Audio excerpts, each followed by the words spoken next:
Abrimos una nueva edición de Café Financiero con toda la información necesaria para cuidar tu dinero. Hoy Yamila Escala nos va a hablar de seguros para el hogar, cuáles son las características de estas coberturas que permiten proteger tu vivienda contra los principales riesgos que esta enfrenta. Después Juan Pablo Pizeta nos va a contar qué viene sucediendo con los depósitos en dólares que volvieron a caer en las últimas semanas. Y Soledad López va a repasar lo sucedido en los mercados de capitales. Y en el último bloque vamos a conversar con el economista Juan José Liach para analizar los hechos más destacados en materia económica de estos últimos días. Abrimos este primer bloque con información de los mercados de capitales. Una mala semana para los activos argentinos con el riesgo país alcanzando su nivel más alto desde la reestructuración de la deuda el año pasado. Y el gobierno sigue manteniendo el libreto, por lo menos no anticipado, cuáles serán los nuevos lineamientos de la política económica que va a desplegar en estos próximos 2 años. Y los inversores se empiezan a poner nerviosos. Soledad, ¿qué tal? ¿Cómo andás? Hola, ¿qué tal, Alejandro? ¿Cómo estás? Un gusto tenerte aquí. No Gracias sé si compartís esta lectura, ¿no? Sí, comparto esta lectura. La verdad es que es un momento bastante difícil. 1.800 puntos para el riesgo país. Y bueno, como decís vos, todo a la espera de diciembre, cuando el gobierno empiece a presentar, no sé, algún indicio de cómo vienen las negociaciones con el Fondo Monetario. En principio, el mercado hace una lectura negativa, de que parecería como que las posturas son bastante distantes. No ayudaron hoy las declaraciones del presidente del Banco Central. Absolutamente. ¿No? Bueno, después salieron ahí, me parece, a decir, no quisieron decir eso. Digamos que acá todo el mundo está escuchando todo. Claro, exacto. Entonces, como al detalle, ¿viste? Como diciendo, bueno, quiero tener la mayor cantidad de información posible para saber dónde estoy parado. Pero los bonos cayeron 15% en dólares en lo que va del mes. Entonces los tenés en paridades de $30, bueno, se ve en el riesgo país, eso genera nerviosismo. Sí, los inversores esperaban respuestas rápidamente, sí. El lunes pasado, no el día siguiente a las elecciones, y eso no sucedió.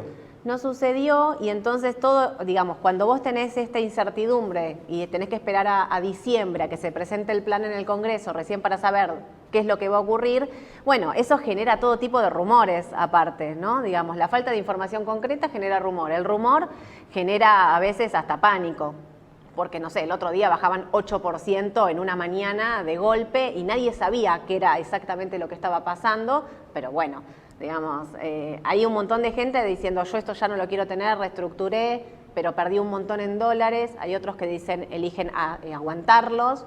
Y hay un montón también que están empezando a especular, en algún momento van a empezar a comprar. No es el momento, digamos, en el que se ve. Por ahora nadie está comprando, parecería. Los precios son extraordinariamente bajos, ¿no? No, olvídate, eso para mí es, digamos, el que cree que va a haber un acuerdo con el Fondo Monetario, seguramente tiene que, en estos precios, empezar a comprar, estamos hablando de bonos sobre todo. Decimos, aún si no hubiera un acuerdo, ¿cuál es el potencial de suba de estos bonos si, por ejemplo, gana la oposición en el 2023, ¿no? Por supuesto, digamos, tienen un recorrido alcista, pero con números extraordinarios, te diría, si eso llegara a ocurrir. Obvio que no es una inversión para cualquiera, ¿no? No, ahí tenés que, yo siempre digo que el que invierte en Argentina tiene que asumir el riesgo.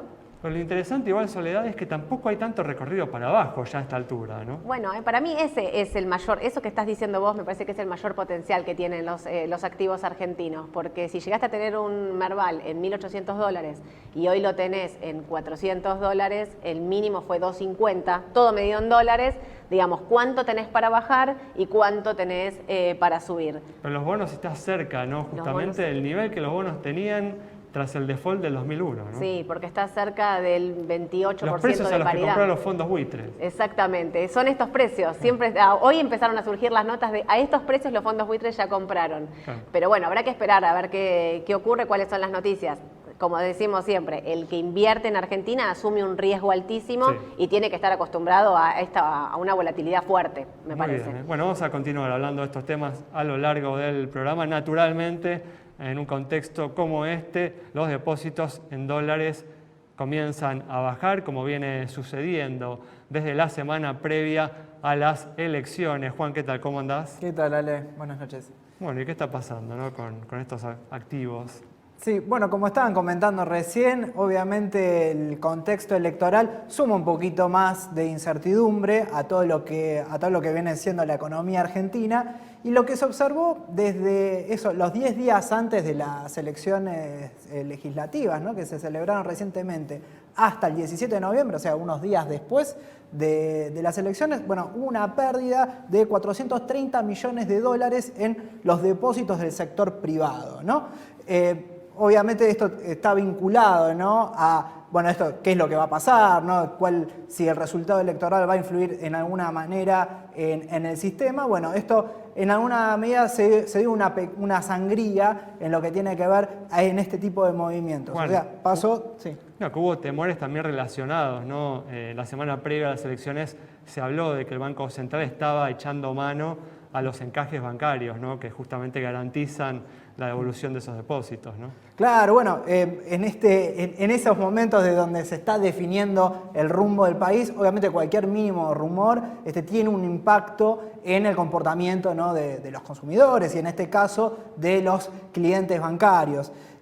Pero bueno, también hay que ponerle un poquito de perspectiva a esto, ¿no? Estamos en un nivel en términos de depósitos, ¿no?, del sector privado a nivel de noviembre del año pasado. Tampoco es que se dio una abrupta caída, como por ejemplo pasó en las PASO, ¿no?, del 2019, sí, que fue un golpe brutal, ¿no? Una caída del 50% respecto a los niveles actuales, ¿no? Claro, estamos hablando de una caída de 1.000 millones y ahora estamos es menos de la mitad de ese momento, ¿no? Y incluso si lo comparamos con respecto a 2015, ¿no?, el de fines del gobierno de Cristina Kirchner, estamos todavía, en ese momento estaba alrededor de 8.000 millones los depósitos privados en dólares, y ahora estamos en 15.200, 15.800 en ese momento. Por lo tanto, no es una cuestión de como para estar en alerta, pero llegaron a estar en 30.000 millones, ¿no? Por encima de los 30.000 millones. Exactamente, ¿no?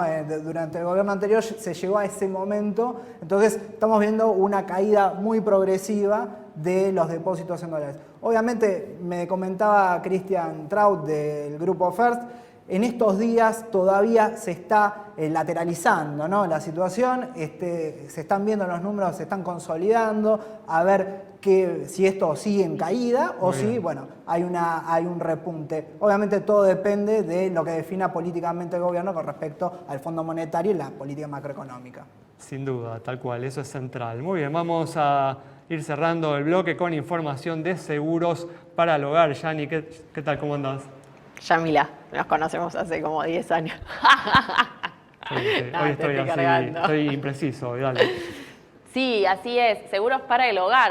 Vaya si nos pusimos a mirar más aún a ese hogar que habitamos y las posibilidades, las herramientas para preservarlo en caso de que suceda cualquier tipo de siniestro, siendo tal vez, y siempre mencionamos, el seguro contra incendio el más relevante a la hora de recuperar en caso de incendio total lo que es el inmueble per se, y la importancia de, si uno ya cuenta con un seguro para el hogar, mirar y estar atento a esa suma asegurada, que es el monto que recibiría en ese caso. Pero hablamos también no solo de incendios, sino de robo, de electrodomésticos, incluso la posibilidad de una cobertura que contemple una vez que esos electrodomésticos pudieran ser dañados por variación en la tensión, incluso daños en cristales y distintos tipos de adicionales que tienen que ver con los servicios de asistencia al hogar en lo que refiere, por ejemplo, a plomería, cerrajería, ¿sí? y distintos tipos, como decimos, de servicios, alimentos refrigerados también. Y lo que también trajo la pandemia respecto a esta atención más en la bicicleta, en los aparatos electrónicos, incluso saber que uno puede agregar el seguro para mascota, el cajero, bueno, todo eso se puede a la hora de armar este seguro, que atención, y esto, Alejandro, es central. Estamos hablando de un valor inferior por lo general, en la mayoría de los casos menor que cualquiera de los servicios públicos que pagamos. Sí, estoy hablando del gas y de la luz. Un valor a considerar que en caso de siniestro puede verdaderamente significar un montón al final del día. Ese es el seguro para el hogar, con mucho desarrollo en lo que refiere a tecnología en estos últimos meses. Muy bien, con esta información cerramos este bloque. Quédate con nosotros. En instantes regresamos con mucha más información.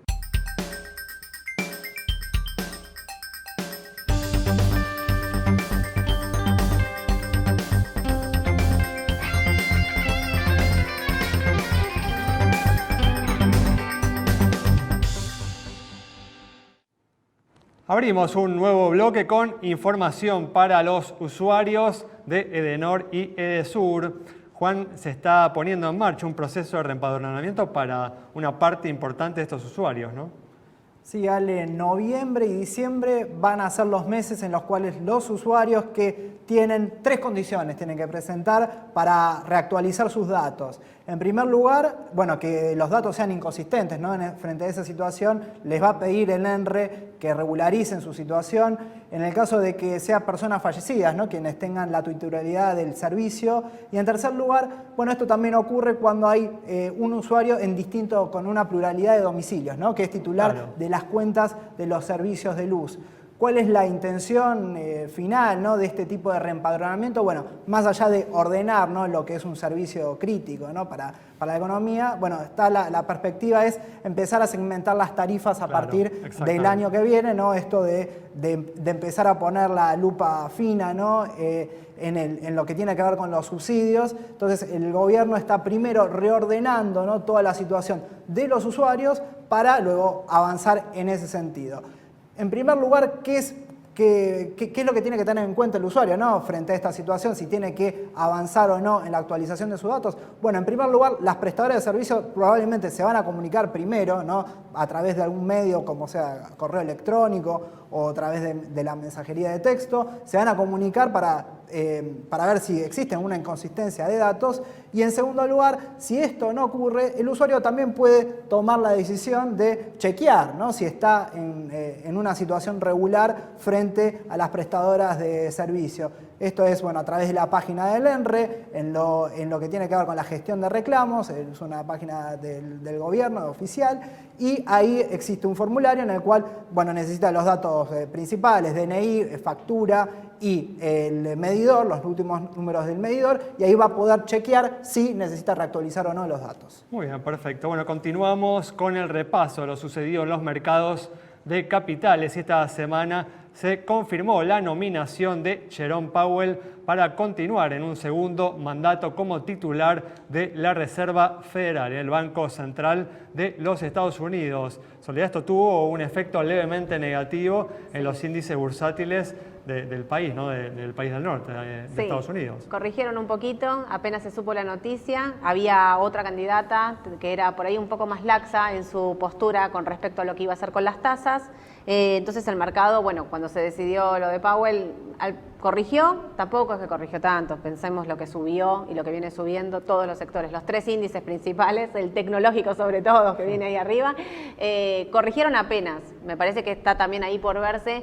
En un principio habían dicho que las tasas las iban a subir en diciembre de 2022, ahora hablan de que esto se puede adelantar. Bueno, recordemos que esto tiene que ver con la aceleración de la inflación en Estados Unidos, que en su último registro se ubicó en su nivel más alto desde 1990. Sí, esos 6 puntos de inflación seguramente son lo que están marcando el rumbo. Ellos... 6 puntos anuales. Anuales, ¿no? Sí, no, por supuesto, no te imaginas.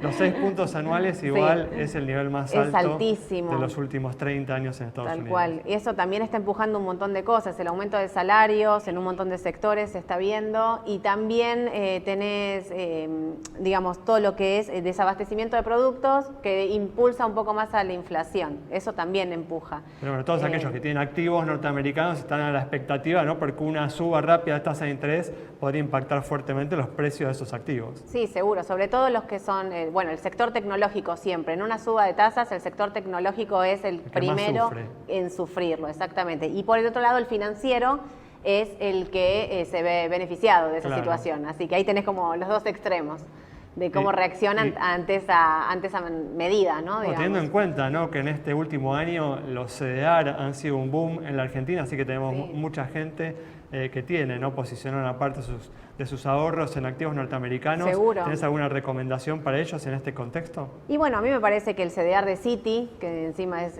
Citibank, que es un banco de primera línea y el que marca bastante el rumbo en Estados Unidos, me parece que es una buena alternativa para tener. O sea, yo tendría CDR de Citi en este momento, por el dólar en Argentina y por el sector financiero en Estados Unidos. Fantástico. Bueno, con esta recomendación de Soledad López cerramos este bloque. Quédate con nosotros. Al regreso vamos a estar dialogando con el economista Juan José Liach.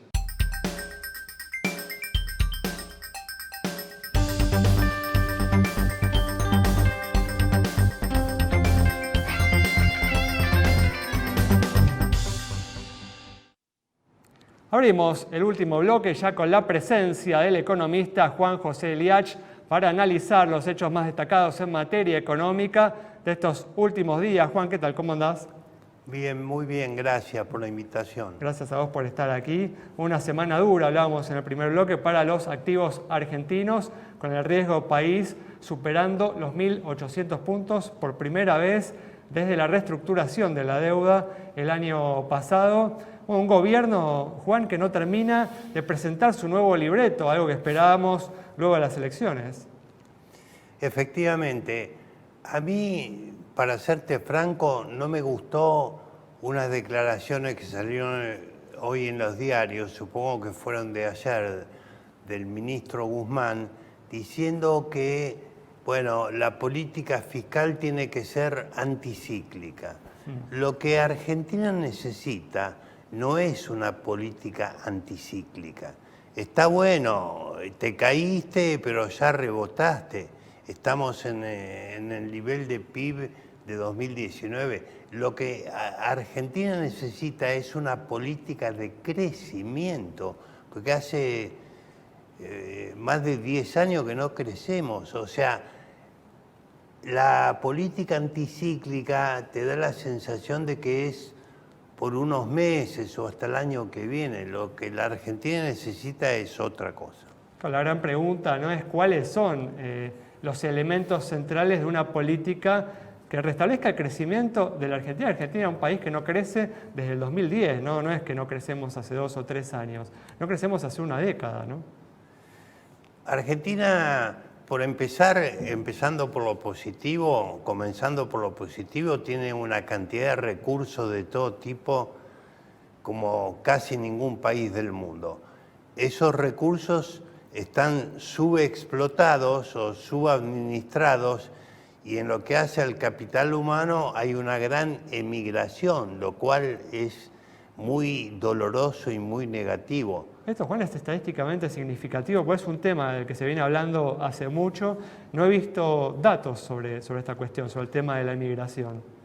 La verdad, sinceramente tenés razón, porque no hay datos oficiales.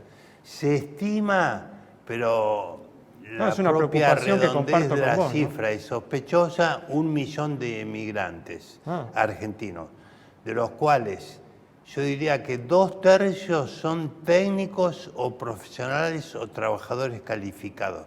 O sea, la Argentina que perdemos. es como si Argentina fabricara autos y los tirara al mar, ¿entendés? Porque formamos personas, el nivel educativo es bastante satisfactorio, si bien ha decaído, es satisfactorio y se van. Sí, un tema realmente grave, Yami. Y hablando del exterior, ¿qué oportunidades hay para la Argentina, para la economía argentina que se están desaprovechando? Bueno, en este contexto vos tenés recursos naturales, tenés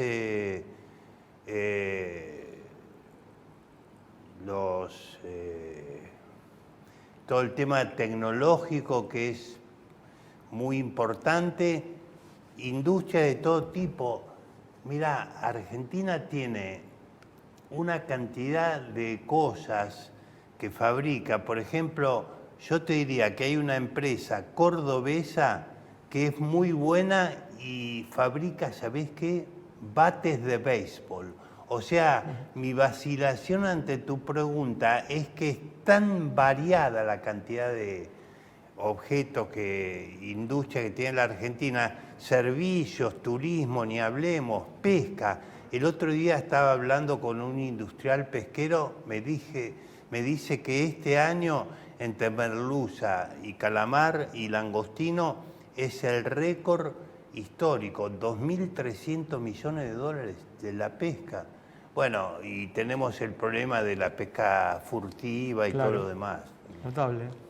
O sea, es ilimitada la... Sí, me refería tal vez concretamente a aquellas oportunidades que están más que claras para potenciar este crecimiento en este momento y que nos están llevando adelante concretamente. Ahora, hablando en el plano más bien local, ¿qué dijeron, qué piden los empresarios en estos primeros 10 días post resultado eleccionario? Mirá, nosotros en este proyecto que yo ya les comenté alguna vez, que se llama Productividad Inclusiva, que lo hacemos en el IAE y en la Facultad de Ciencias Empresariales de la Universidad Austral, hicimos una encuesta representativa de todos los empresarios de la Argentina y lo primero que te piden es rumbo claro. Rumbo claro es lo primero que piden. Sí, sin duda. Nadie sabe hacia dónde marcha la Argentina. Un día estamos con Nicaragua, después nos desdecimos, nos peleamos con Chile o discutimos con Chile. Es muy confusa la dirección de la Argentina. Después del rumbo viene la carga tributaria, que es realmente muy exagerada, y en este proyecto nosotros tenemos una propuesta concreta que es licitar cupos de rebajas tributarias, sobre todo los impuestos más distorsivos, como es ingresos brutos, retenciones a las exportaciones, etcétera. ¿Y a quién se lo vas a dar? Eso tiene que ser totalmente transparente. Al que invierta más por peso de rebaja de carga tributaria. Con eso volaría la inversión en la Argentina, yo estoy seguro. Bueno, eso es una propuesta interesante. De todas formas se coincide, ¿no?, en que el punto de partida para la recuperación, para el crecimiento de la Argentina, hoy es un acuerdo con el Fondo Monetario Internacional. ¿Vos coincidís con esto? Y un acuerdo es una condición necesaria, seguramente no suficiente, ¿no? Mira, yo negocié 5 años con el fondo, así que los conozco y la verdad, me hablaban a la 1:30 de la mañana y yo decía, ¿y qué vamos a hacer ahora? Y bueno, no te digo lo que me contestaban, pero era muy duro. O sea, negociar con el fondo es muy duro, y yo creo que hay que ir con un programa propio, no el programa propio de anticíclico, sino un programa propio de crecimiento, porque sin crecimiento, por más que prometas, no vas a poder cumplir con los compromisos. O sea, es clave... Pero tiene que haber algún compromiso en materia fiscal, ¿no?, en materia de recuperación de la solvencia. Obviamente hay que ir reduciendo el déficit fiscal y bueno, por eso yo digo de licitar cupos, porque si no te diría, hay que bajar los impuestos de una, ¿viste? Pero no hay capacidad para hacer eso. Hay que verlo, hay que irlo negociando. Pero el fondo, vos le tenés que imponer que sea un programa de crecimiento, no un programa anticíclico, mucho menos aún recesivo. Tiene que ser un programa de crecimiento, es la única manera que eso sea aceptado a una regañadientes por la sociedad y por la política, ¿no? Muy bien, Juan José, muchas gracias. No, al contrario, gracias a ustedes. Cerramos entonces el programa de hoy con el análisis del economista Juan José Liach, destacando la importancia de poner énfasis en el crecimiento para el programa que genere el gobierno de cara a los próximos años. Nos reencontramos el próximo viernes a las 19:30 aquí en Metro.